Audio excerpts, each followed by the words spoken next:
Save Aravalli आज ये नारा सिर्फ सोशल मीडिया तक सीमित नहीं है, बल्कि सड़कों से लेकर अदालतों तक गूंज रहा है। लेकिन सवाल ये है कि आखिर ऐसा क्यों हो रहा है?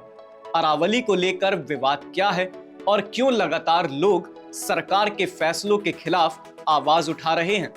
इन्हीं सवालों के जवाब आज हम आपको विस्तार से बताएंगे। नमस्कार, मैं एकाग्र गुप्ता और आप देख रहे हैं द हिंदी टॉक। सबसे पहले समझते हैं कि अरावली है क्या और ये इतनी अहम क्यों है। देखिए, अरावली सिर्फ पत्थरों और पहाड़ियों की एक श्रृंखला नहीं है, ये उत्तर भारत की जीवन रेखा है। हजारों साल पुरानी ये पर्वतमाला थार मरुस्थल की रेत, लू और धूल भरी आंधियों को दिल्ली, हरियाणा, पश्चिमी उत्तर प्रदेश और राजस्थान के उपजाऊ इलाकों तक पहुंचने से रोकती है। यही अरावली जमीन के नीचे भूजल को रिचार्ज करती है, जंगलों और वन्य जीवों को आश्रय देती है और करोड़ों लोगों को सांस लेने लायक हवा उपलब्ध कराती है। सीधे शब्दों में कहें तो अगर अरावली कमजोर हुई तो उत्तर भारत का पर्यावरण संतुलन भी बिखर सकता है।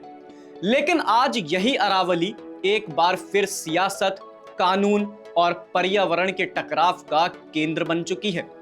सुप्रीम कोर्ट में सरकार की ओर से दाखिल एक जवाब के बाद राजस्थान, हरियाणा, गुजरात और दिल्ली तक सोशल मीडिया से लेकर सड़कों पर विरोध तेज हो गया है। अरावली पर्वत श्रृंखला को लेकर सुप्रीम कोर्ट में सरकार की ओर से दायर जवाब के बाद राजस्थान समेत 3 राज्यों में राजनीति गरमा गई है। सोशल मीडिया से लेकर राजनीतिक गलियारों तक इस मुद्दे पर लोग बेहद नाराज हैं। पर्यावरण विशेषज्ञों से लेकर आम जनता सरकार की नीति पर सवाल उठा रही है, जबकि विपक्षी दल कांग्रेस ने इसे प्रदेश और उत्तर भारत के भविष्य से जुड़ा मुद्दा बताते हुए सड़कों पर उतरने का ऐलान कर दिया है। सोशल मीडिया पर सामाजिक कार्यकर्ताओं ने सोशल मीडिया पर सेव द अरावली के नाम से मुहिम चलाते हुए सरकार की नीति पर सवाल उठाए हैं। वहीं पूर्व मुख्यमंत्री अशोक गहलोत ने अरावली को लेकर प्रस्तावित नई परिभाषा पर आपत्ति जताई है। उन्होंने कहा कि अरावली को केवल ऊंचाई या तकनीकी मापदंडों से नहीं, बल्कि उसके पर्यावरणीय महत्व के आधार पर देखा जाना चाहिए। गहलोत ने सेव अरावली अभियान के समर्थन में अपनी सोशल मीडिया प्रोफाइल तस्वीर भी बदली और इसे नई परिभाषा के खिलाफ प्रतीकात्मक विरोध बताया।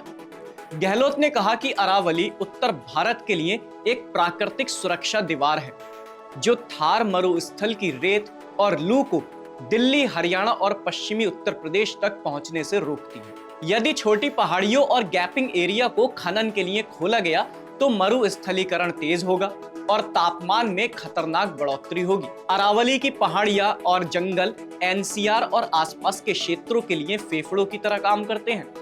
उन्होंने चेतावनी दी कि अरावली कमजोर हुई तो प्रदूषण की स्थिति और भयावह हो जाएगी। जल संकट को लेकर गहलोत ने कहा कि अरावली की चट्टानें भूजल रिचार्ज का मुख्य आधार हैं।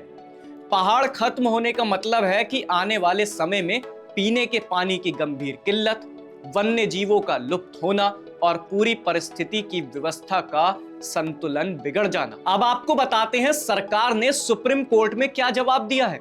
देखिए, अरावली पर्वत श्रृंखला को लेकर सुप्रीम कोर्ट में सरकार की ओर से जो जवाब दाखिल किया गया है, उसमें कहा गया है कि अरावली की पहचान और संरक्षण की सीमा तय करने के लिए ऊंचाई को आधार बनाया जाना चाहिए। सरकार के अनुसार स्थानीय भूस्तर से 100 मीटर या उससे अधिक ऊंचाई वाली पहाड़ियां ही अरावली पर्वत श्रृंखला का हिस्सा मानी जाएंगी। 100 मीटर से कम ऊंचाई वाले टीले, छोटी पहाड़ियां और गैपिंग एरिया को अरावली की परिभाषा में शामिल नहीं किया जाना चाहिए। सरकार ने कोर्ट में यह भी दावा किया कि यह परिभाषा वैज्ञानिक आधार पर तय की गई है और इससे संरक्षण तथा विकास के बीच संतुलन बनाया जा सकेगा। केंद्र का कहना है कि एक स्पष्ट और सीमित परिभाषा के अभाव में नीतिगत भ्रम की स्थिति बनी हुई थी, जिसे दूर करने के लिए यह कदम जरूरी है। दिलचस्प बात यह है कि राजस्थान में 2002 में पूर्व मुख्यमंत्री अशोक गहलोत ने ही इस परिभाषा को स्वीकारा था। उसी समय यह राजस्थान में 100 मीटर या उससे ऊपर की पहाड़ी को अरावली मानकर खनन कार्य हो रहे हैं। अब आपको ताजा विवाद की असली वजह बताते हैं। FSI यानी फॉरेस्ट सर्वे ऑफ इंडिया ने 10,000 पहाड़ियों को अरावली बताते हुए इन जगहों पर खनन काम को रोकने के लिए कहा। इसके खिलाफ राजस्थान सरकार सुप्रीम कोर्ट गई, जहां कहा गया कि इससे सारे खनन काम बंद हो जाएंगे। सुप्रीम कोर्ट ने नए सिरे से कानून बनाने के निर्देश देते हुए कहा, पुराने खनन कार्य जारी रह सकते हैं, इसके लिए उन्हें फिर से परमिशन लेनी होगी कि वो खनन और पर्यावरण के नियमों का उल्लंघन नहीं कर रहे हैं। अब ताजा अपडेट की बात करें तो सूत्रों के अनुसार करीब 8,000 जगहों पर फिर से खनन गतिविधियों को परमिशन मिल गई है, जबकि सुप्रीम कोर्ट के निर्देश पर बनी कमेटी को रिपोर्ट तैयार कर नियम बनाने में 2 साल का समय लग सकता है। अब आप समझिए ये नई परिभाषा खतरनाक क्यों है। देखिए, आरोप ये है कि खनन कार्य के लिए सरकारी मिलीभगत के जरिए नियमों को दरकिनार किया जा रहा है। कहा जा रहा है कि 100 मीटर या उससे अधिक ऊंचाई वाली पहाड़ियों को कागजों में 60 या 80 मीटर दिखाकर खनन की अनुमति ले ली जाती। इसके लिए पहाड़ियों की ऊंचाई मापने में अल्टीमीटर का इस्तेमाल किया जाता है, जबकि कई मौकों पर सरकार और संबंधित विभाग खुद ये स्पष्ट कर चुके हैं कि पहाड़ों की वास्तविक ऊंचाई अल्टीमीटर से मापना वैज्ञानिक और कानूनी तौर पर सही तरीका नहीं है। इसी मुद्दे को लेकर अलवर और सिरोही में 2 अलग अलग स्थानों पर मुकदमे भी दर्ज किए गए थे, जांच भी हुई। लेकिन 2009 से 2015 के बीच राजस्थान में इस तरह की सैकड़ों खनन अनुमतियां दी गईं। हालांकि बाद में कुछ मामलों में कार्रवाई की बात सामने आई, लेकिन कई खनन कंपनियों को अदालत से राहत मिल गई। आरोप यह भी है कि आज अकेले राजस्थान में 100 से अधिक ऐसे खनन स्थल सक्रिय हैं, जहां स्थानीय लोगों और पर्यावरण कार्यकर्ताओं का कहना है कि अरावली की वास्तविक ऊंचाई 100 मीटर से ज्यादा है, लेकिन सरकारी रिकॉर्ड में उसे 60 से 80 मीटर दिखाकर खनन गतिविधियां लगातार जारी रखी जा रही हैं। यही वजह है कि सवाल उठ रहे हैं, क्या नियमों की आड़ में अरावली को व्यवस्थित तरीके से कमजोर किया जा रहा है, और क्या यह सब बिना किसी संरक्षण के संभव है?